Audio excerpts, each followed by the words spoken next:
Hi, and welcome to the Oikos Family Podcast. I'm Sonia Wood, and I'm so glad you have stopped by on this particular podcast because I'm going to share with you chapter 4 from our little audiobook treasure, which is called The Little Medicine Carrier. And this particular chapter really touched my heart because I was raised with a mother that constantly taught the lesson of count your blessings. Count your blessings. She actually used to give us exercises to practice, to count our blessings. And it was just so ingrained in me all the way through childhood.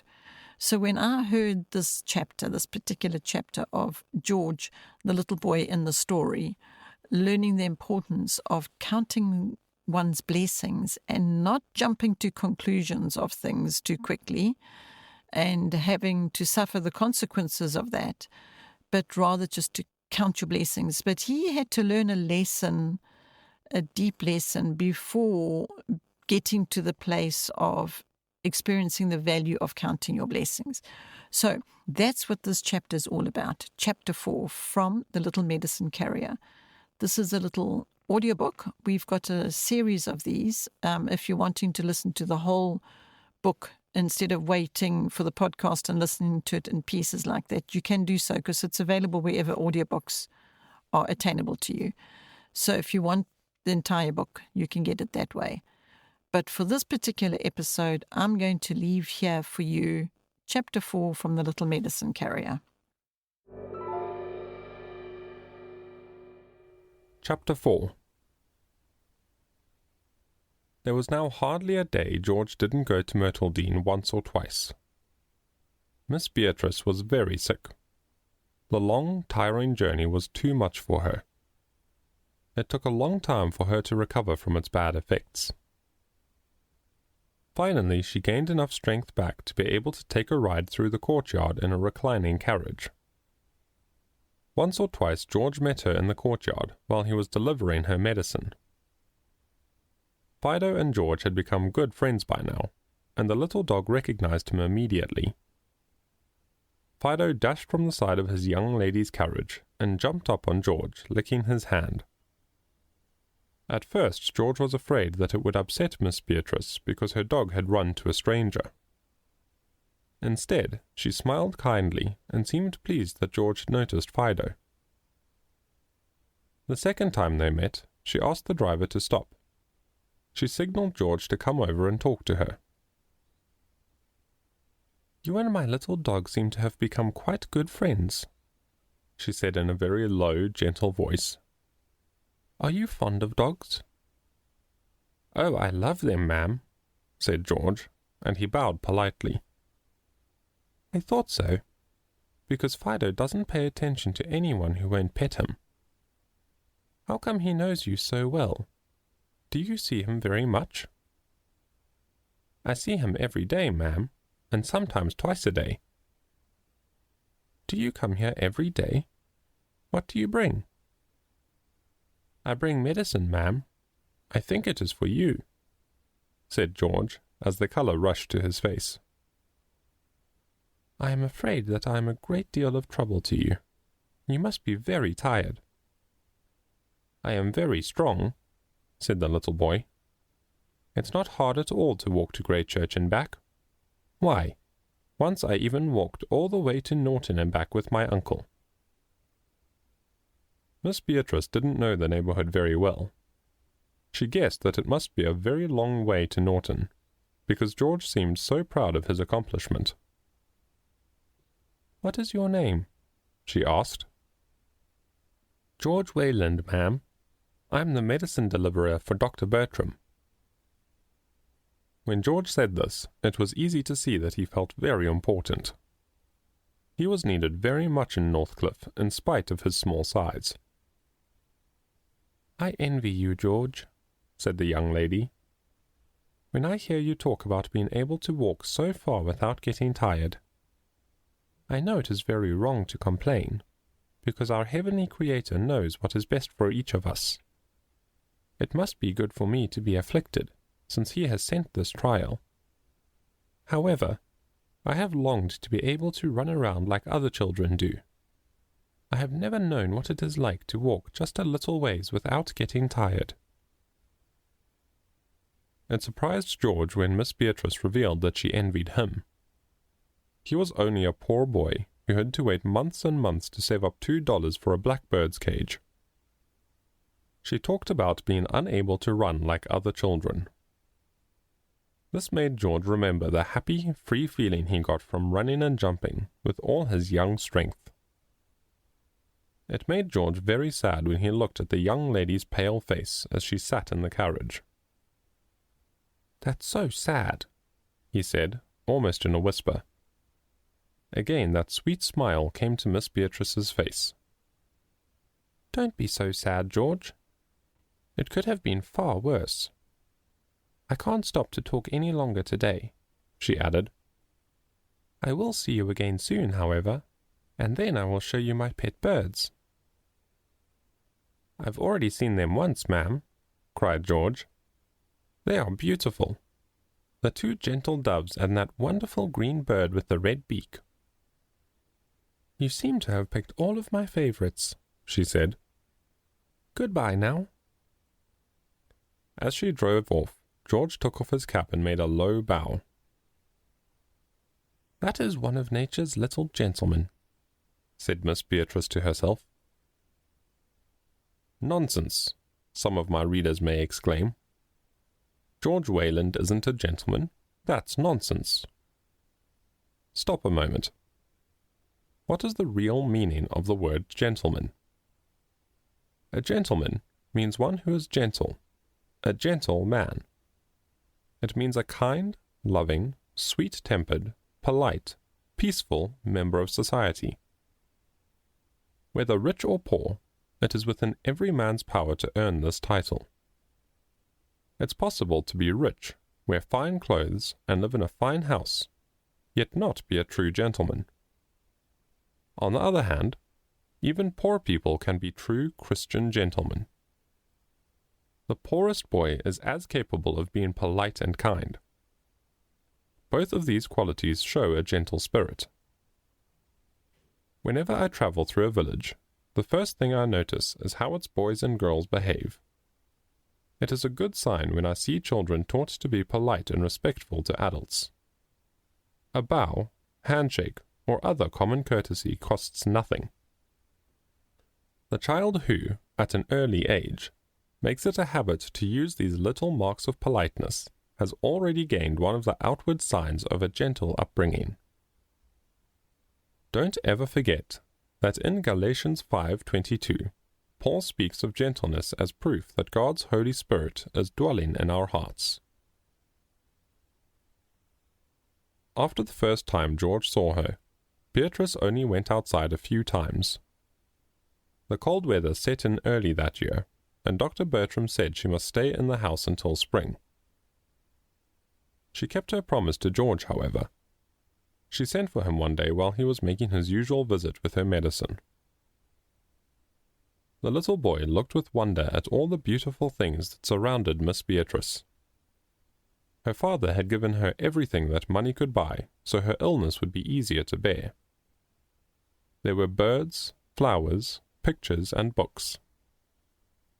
George had never seen so many beautiful things at one time, and his face showed his surprise. The young invalid was lying on the sofa because she couldn't sit up without getting very tired. As she lay there, her cheeks were bright red and her eyes sparkled. George thought she could not be very sick, for she looked so healthy and well. He did not know that those bright eyes and rosy cheeks were some of her worst symptoms. George played with Fido and admired the pretty green bird named Mako. Mako was perched on the young lady's finger and wouldn't let anyone else touch him. Since the doves were much tamer, George took the soft, gentle creatures in his hands. Then Miss Beatrice showed George a large book full of colored pictures of every kind of bird. The nurse told George that the young lady had talked enough for now, and he couldn't stay any longer. Miss Beatrice said he could take the large book downstairs and look at it. George's eyes shone with pleasure as he thought about looking at all the bird pictures in the book. He was just about to pick the book up when a thought struck him. You may be needed at Northcliffe. Your time isn't your own, it's the doctor's. He put the book down. What's the matter, George? Said Miss Beatrice. Don't you feel like looking at the pictures? Oh, yes. Indeed I do. I would like that better than anything, but... What? Dr. Bertram might be needing me, and there isn't any way of knowing. Besides... Besides what, George? My Sunday school teacher told me that my time isn't my own any more, said George, casting a longing look at the book. They were very right to tell you that, George, and I was very wrong to tempt you to forget it. You had better go now. I will ask the doctor if you can stay some day to see the pictures. I'm sure he will let you when he hears how faithful you have been. As George walked back to Northcliffe, he was happier than if he had seen all the picture books in the world. He knew that he had done his job. When he entered the office, Dr. Bertram was just wrapping up a package of medicine. Here, George, you are just the person I want. Go as quickly as you can to Earlswood. It is extremely important that this gets there as soon as possible. As he passed the kitchen on his way out, the cook called out to him. Here's some dinner that I have been keeping hot for you for a long time. Come eat it now before you leave again. George was very hungry, but the doctor's words rang in his ears. It is extremely important. Thank you very much, Sarah, but I can't stay now. I'll have a piece of this bread, though, if I may. Taking a piece while he spoke, he hurried on his way. Earlswood was about a mile on the other side of Northcliffe. He had not even made it halfway when it began to rain very heavily. He had not brought an umbrella because the weather had looked fine when he left. By the time he reached Earlswood, he was soaked. He rang the doorbell, and a servant answered it. A door in the hallway opened also, and a gentleman came out. Is that the medicine?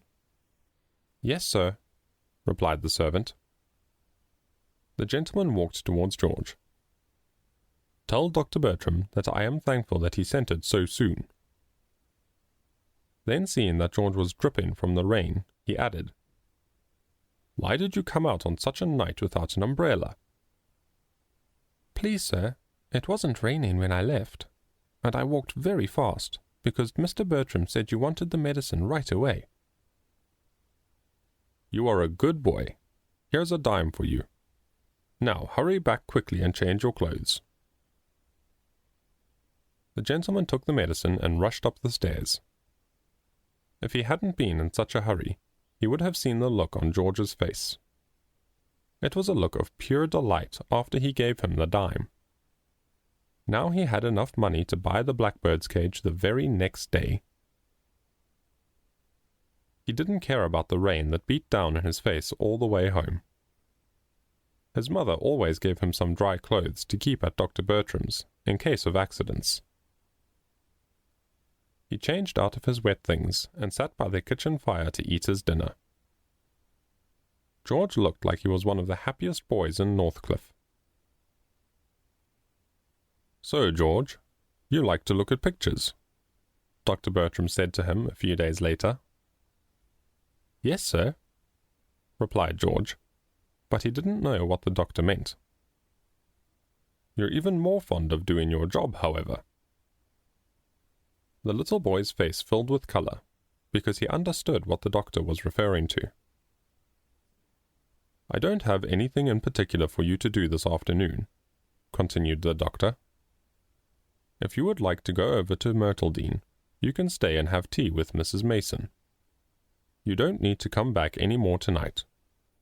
I am glad to be able to give my faithful worker a holiday. Although George forgot to say thank you, his twinkling grey eyes showed his appreciation.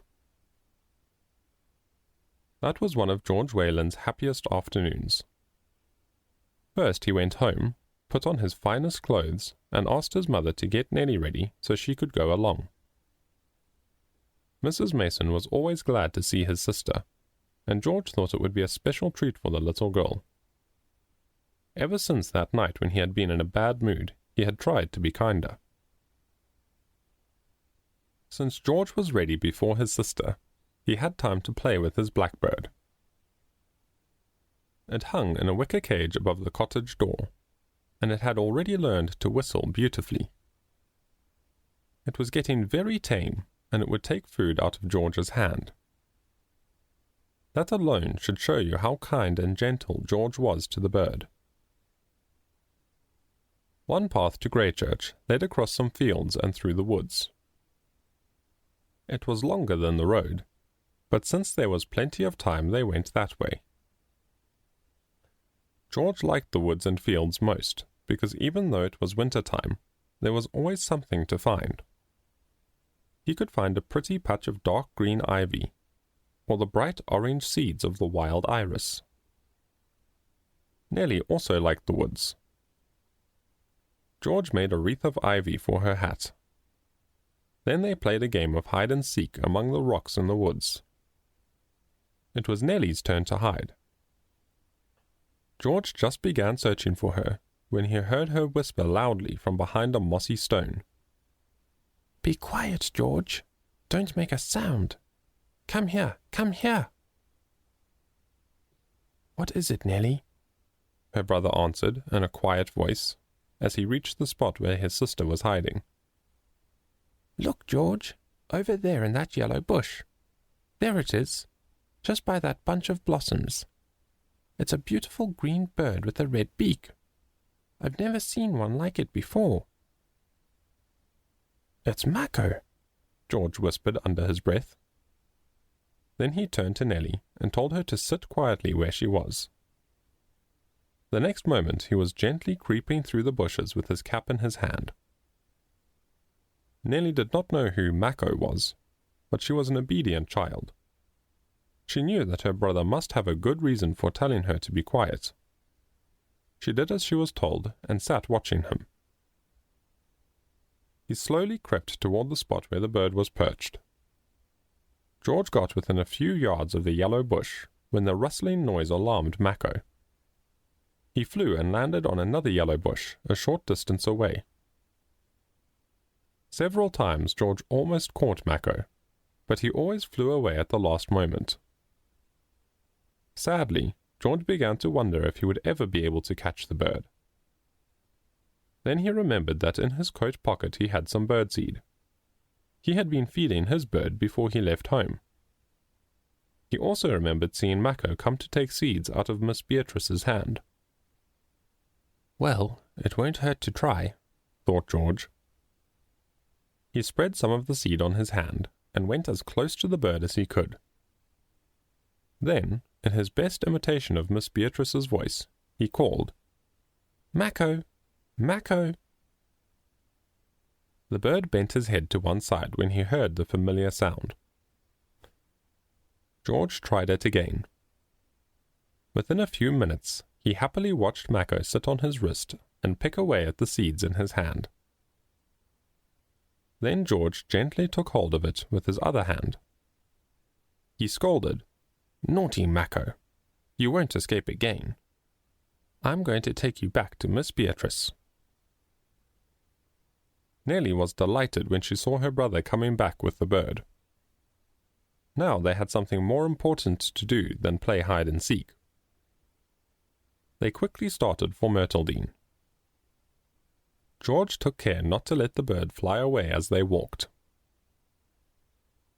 Mrs. Mason was in the cottage behind the house when the children arrived.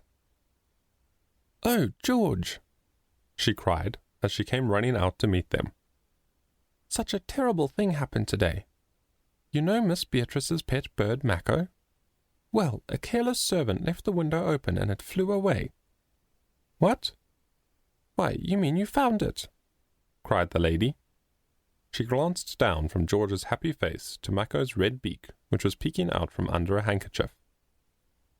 George had put it over the bird to be safe. "You are a very lucky young man, that's for sure. They've offered a $10 reward for it." "I'm so glad," said George. "But it's not only because of the money. I'm glad that I found the bird for Miss Beatrice, because I know how much she loves it." Mrs. Mason took the children into the house and sent someone to tell Miss Beatrice that George had found her bird. The happy young lady asked for George and his sister to come up and see her. Then she thanked them very much for bringing her pet back to her. "Nellie saw it first," said George. "Yes, but you caught it," added his sister. "Then you will have to split the $10 between you," said Miss Beatrice. The children's eyes shone with delight as she put the money in George's hand. She asked George many questions, like where they found it, and why they had gone through the woods. George told her about the afternoon holiday that the doctor had given him, and he thanked her for speaking to the doctor about it. "Wasn't George lucky to be coming that way just then?" asked Nellie. "Nellie, it wasn't luck. How did it happen that George was coming that way?" said the young lady. "Let's go back a little bit and see. George did his job the other day, instead of staying to look at pictures when I thoughtlessly asked him to. If he had stayed, then he certainly wouldn't have got a half day off. He wouldn't have been in the woods this afternoon, and you wouldn't have seen Mako. I probably would not have gotten my pet back. It wouldn't have survived one of these cold nights. Then you and George wouldn't have won the $10. In fact, none of the things you call lucky would have happened. It all happened because of one thing, and that is, George did his job. I hope this will encourage him to continue to do the same in the future." With that, Miss Beatrice gave George the book of birds to take downstairs with him. He and his sister had a wonderful time looking through it. After having tea, they went upstairs again for a little while. Miss Beatrice wanted to speak with them. They sang some hymns to her, and she gave George a beautiful Bible and Nellie a hymn book. They said goodbye and thanked her repeatedly for her kindness. That ended George's happy half-holiday at Myrtledene.